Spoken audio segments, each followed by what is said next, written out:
What's going on, guys? Hope you're all doing well. Now for today's video, I wanted to talk about where the Jurassic Park or World franchise could go in the future, as well as what kind of filmmakers should be at that helm if it were to continue. We know that Colin Trevorrow's probably out, so here's my idea of who would be a good follow-up. Now, I've mentioned before in the past that I'm not so sure it's even a good idea to make more of these. However, I am aware of the fact that Universal and Amblin are going to want to keep making movies no matter what anyone else says because of money. So, with that being said, I've actually had lots of discussions with a lot of friends I know who are big fans of these movies and people who know a lot about big movies in general. And one name that we've consistently brought up happens to be another big name dinosaur director who is not only someone that I think could help make a movie that everyone likes, but someone who has a history of building trilogies that have a better response than either of what Jurassic Park or World did.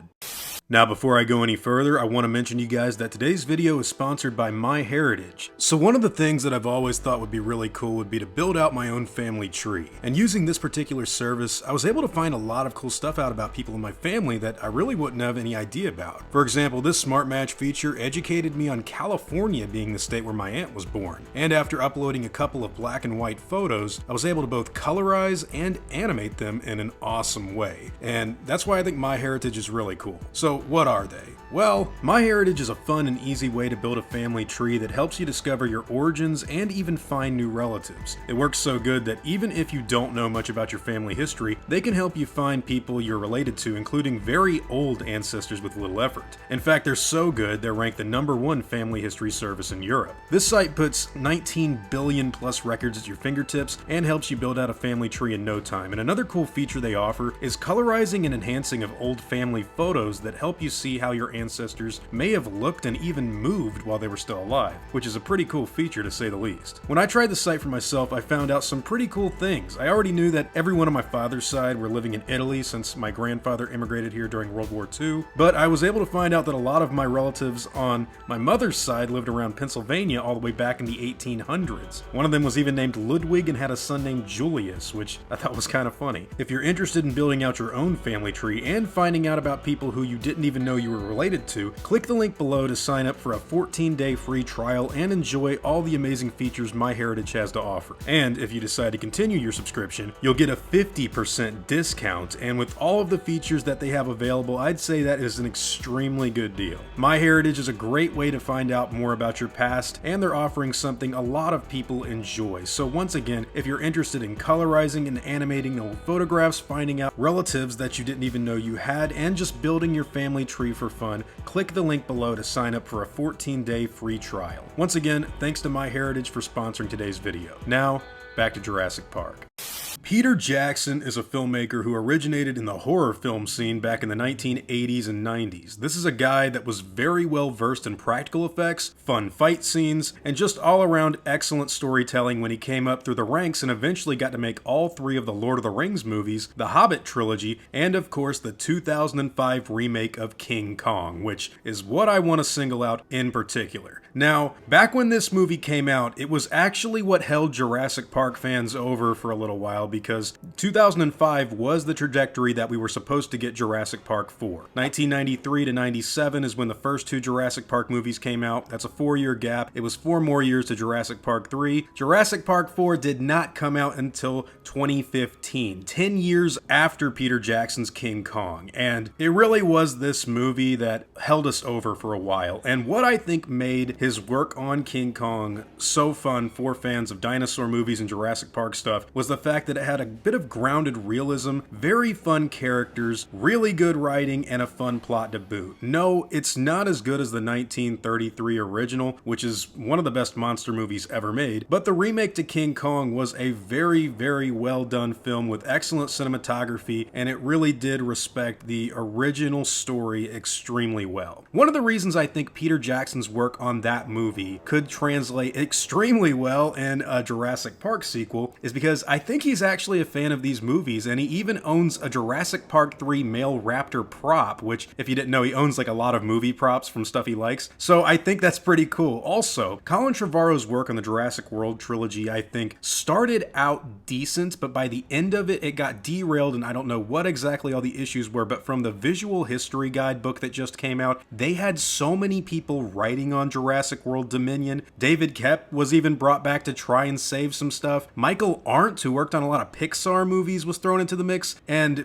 I don't know, man, that film really seems to have gone off the rails, and of course, you could say the same thing for Fallen Kingdom. However, I do think J.A. Bayona directed a really good movie there. I would argue it's one of the best Jurassic Park directed movies we've ever gotten, apart from Jurassic Park and the Lost World. But I will also admit that as the years have gone by, that movie's Achilles heel, and it really does cripple it pretty terribly, is some of the writing. And I think when it came out, I'd only been living on my own for about 6 months. I paid like $2,000 to fly over to London and watch this movie a month before it came out in America, so I was very much fanboying all about it. I do think it's directed extremely well, but the biggest flaws in that film are from the writing, which is another reason why I think Peter Jackson would be a good fit for these films, because he helped write The Lord of the Rings and a lot of the other stuff that he did, including King Kong with his wife, and what he writes is not only certifiably good on a consensus level, but it won Oscars. This is an extremely talented filmmaker when it comes to storytelling, and if we're going to continue doing trilogies, someone like a Peter Jackson, I think, would be a very good fit for this franchise. Now, when it comes to the representation of dinosaurs in general, I think it's pretty cool that Peter Jackson's interpretation of the dinosaurs in King Kong were very otherworldly, and the kind of world that they lived in reminded me a lot of how Janusz Kaminski and Steven Spielberg shot the Lost World Jurassic Park. There is a lot of Skull Island from that time that felt like Site B or Isla Sorna, and if you just take some of the stuff he filmed in that movie and take out the V-Rexes and put instead a Tyrannosaurus Rex or Spinosaurus, you've kind of got Site B in a very different version of Site B, which, by the way, we do know used to have some Mayan ruins thanks to the Jurassic Park Trespasser and Lost World lore in general, so they could incorporate that into the plot if they wanted to, and seeing genetically engineered dinosaurs alongside ancient ruins that people built years and years ago sounds pretty freaking cool if you ask me. Now, I don't want this to be all like praising Peter Jackson with no sort of critiques taken against his work, because of course, even though he did make The Lord of the Rings, which are well regarded as some of the greatest movies ever made, and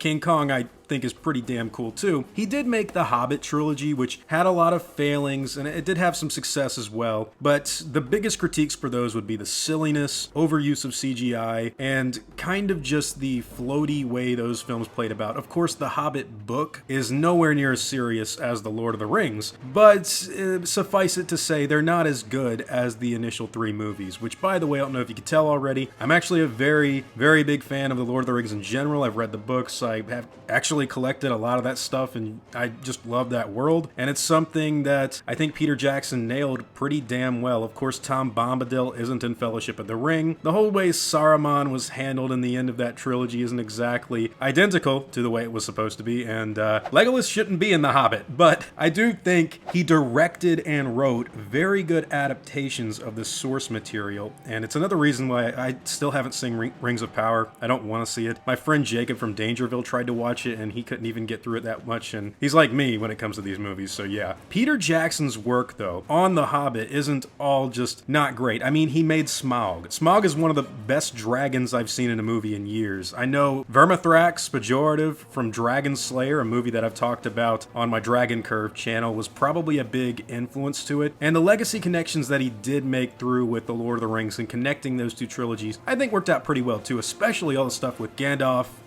going on that little mission to fight against the Necromancer. That was all really cool. Now, you can tell I'm a big fan of this guy's work, and you can also tell that Peter Jackson's King Kong is no-brainer that a Jurassic Park fan would like that movie. I'm not saying it's perfect. I recently watched the 4-hour cut of it on my friend Tony's channel, Hack the Movies, and it's overly long for sure, but There are dinosaur scenes in that movie that are 10 times better than anything we've seen in Jurassic Park in a very long time. There's a scene where this ceratopsian attacks people. There's a scene where they make rafts and have to get across a bog, and there's all kinds of prehistoric creatures underneath trying to attack and kill them. There's great scenes that everybody knows and loves, like King Kong fighting 3 V-Rexes at once. All of that stuff is done incredibly well. The iguana creatures, the brontosaurs that they have in the movie, those little Visastosaurus things that look like baby Godzillas from the 1998 movie, the way they move, the way they roar, the way they actually are filmed and photographed, and the way the characters react to them, as well as a very well structured 3-act film, albeit way too long. It's just what I think Jurassic Park could really use very well. Even in stuff like The Hobbit, I believe Peter Jackson handled that silliness better than any of the silliness that went down in Jurassic World Dominion or any of the other Jurassic Park movies that kind of bit off more than they could chew. And I also think with Peter Jackson having worked with Steven Spielberg before in the past and being very well versed in practical effects and CGI, he would not only be a good fit for the Jurassic Park franchise, he hasn't done much, theatrical work in a while. I would love to see this guy at least throw his hat in the ring, or somebody talk to him about making a Jurassic Park movie. If you don't believe me just yet, go back and watch his King Kong film. Either watch it directly after a movie like The Lost World or Jurassic World Dominion, and you tell me which one of those movies do you think Peter Jackson's King Kong aligns more directly with? The 2022 Colin Trevorrow film or the 1997 Steven Spielberg product? Personally, I think if Peter Jackson were to come back, write and direct Jurassic Park movies or just a movie, it would probably look, sound, and be received far better than anything we've had in a very long time. And being someone who likes how he has adapted book work in particular, I think he could also go back to the Michael Crichton novels and possibly, put some of that stuff back in the films. There's something about Peter Jackson's work with dinosaurs specifically in the King Kong movie that feels like you could theoretically swap out some of the creature design and put in Jurassic Park dinosaurs, and it would be a very compelling movie, like for fans of these films anyways. So yeah, bottom line, I think with a resume like what Peter Jackson has, and all the Oscar wins under his belt, all of the experience he has not only writing movies but writing trilogies, and very well-defined characters with arcs and just likable characters in general, I think you could probably get a really great Jurassic Park or Jurassic World movie out of this guy. I don't think it will happen, but I would love to hear what all of you guys think about what I've just said in general. Do you think this would be a good person to direct a Jurassic Park movie? And if not, I'd love to know why in the comments down below. But if you agree with me, I would really like to know what you think and how the direction of this franchise could go with someone like that at the helm. I honestly believe that he could do a very good job. Go back and watch Peter Jackson's King Kong. I know some people didn't love it when it came out, but to be completely honest with you, I've never really thought that movie was bad or could be considered, terrible, especially in comparison to modern movies that come out today. It's almost 20 years old, and I'm telling you, man, it would make for a great Jurassic Park starting point. But anyways, those are all just my own thoughts and opinions on this subject matter. Whatever your own happen to be, I'd love to hear them in the comments down below. Now before I go, I'd like to thank all of my game wardens and InGen executives, as well as all of my park workers and InGen hunters as well. You've all helped my channel immensely, and I'm incredibly grateful for all of that support. Now I'd like to thank you all for watching today's video and hope that you enjoyed the content. If you feel like I deserve it, I'd appreciate the like and hope that you all consider subscribing. I'll see you all in the next video, guys, and as always, take it easy.